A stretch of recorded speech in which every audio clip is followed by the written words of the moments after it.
आजकाल खूप प्रमाणात त्याचे लोकांना समजलेलं आहे की हातमागावरची साडी आहे ती कशी असते, किती मग त्याचं मोल खूप असल्यामुळे लोक ते घेणं जरा कमी पसंत करतात. अगदीच खूप ज्यांना कलेविषयी किंवा ज्यांना हातमागाविषयी वगैरे खूप माहिती असते ते त्या साड्या घेतात, पण एखाद दुसरी. त्यामुळे मग साड्या विकणं हे कितपत मला प्रॉफिटेबल असू शकेल, किंवा खरं तर त्याच्यावर जगणारी ही एवढी कुटुंब आहेत, ती जगवायची कशी, हा पण एक मोठा प्रश्न असतो.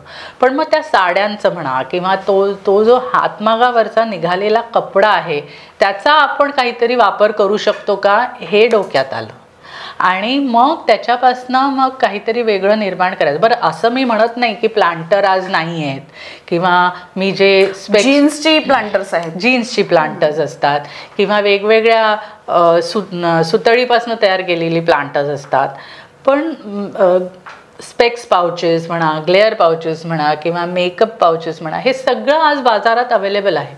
पण मग आपण काय वेगळं करतोय, काहीतरी वेगळं असल्या पाहिजे. खरं तर हे आहे की कुठलंही प्रोडक्ट तयार करताना किंवा बिझनेस करताना तुम्ही काय युनिक देत आहात हे पण तितकं महत्त्वाचं. त्या प्रॉडक्टचं USP काय आहे हे खूप महत्त्वाचं असतं. म्हणजे मग त्याच्यात म्हणून मग हा विचार केला की आपण जो विणकरांकडनं कपडा घेतो त्या कपड्यापासून आपण काहीतरी वेगळे प्रॉडक्ट्स तयार करूया.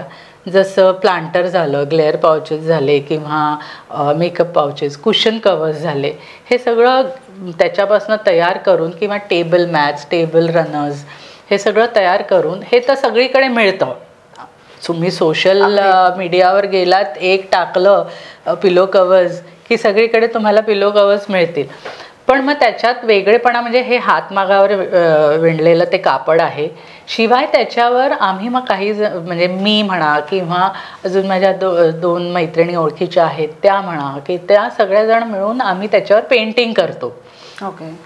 ते पेंटिंग पण साधारणतः सर्वसाधारण जनतेला किंवा ह्या दृष्टिकोनातनं आम्ही विचार केला, किंवा आम्ही संशोधन केलं, रिसर्च केला की समजा आपण मधुबनी केलं त्याच्यावर, किंवा समजा आपण गोंड आर्ट केली त्याच्यावर, किंवा साऊथ इंडियावरचे जे कथकली म्हणा, किंवा असे जे काही त्यांचे चेहरे असतात, ट्रेडिशनल हेरिटेज एक असे पेंटिंग्स, फोक पेंटिंग असतात, ते जर केले तर ते लोकांना आवडतं. आणि म्हणून मग त्याच्यावर काहीतरी वेगळेपणा असला पाहिजे, कारण ती सगळीकडे अपीलिंग असल्यामुळे फोक आर्ट, भारतीय लोककला ही सगळ्या जगभर आज प्रसिद्ध असल्यामुळे त्याच्यावर आम्ही साधारणपणे हे देण्याचा कला ही त्याच्यावर काढून, फोक आर्ट किंवा लोककला काढून त्याच्यात काहीतरी वेगळेपणा असला पाहिजे याचा आम्ही प्रयत्न करतो.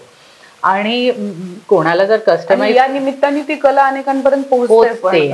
भले ती आमच्या हातनं आलेली आहे, अगदी आदिवासी किंवा जे खरे मधुबनी आर्टिस्ट आहेत किंवा खरे गोंड कलाकार आहेत, वारली कलाकार आहेत, त्यांच्याकडनं जरी आली नसेल तरी आम्ही साधारणपणे आम्ही प्रयत्न करतो की वेगळेपणा त्यांची जी कॉपीराईट आहे तो कॉपीराईट त्याला हात न लावता आम्ही त्याच्यात थोडासा वेगळेपणा आणून ते करण्याचा आम्ही प्रयत्न करतो.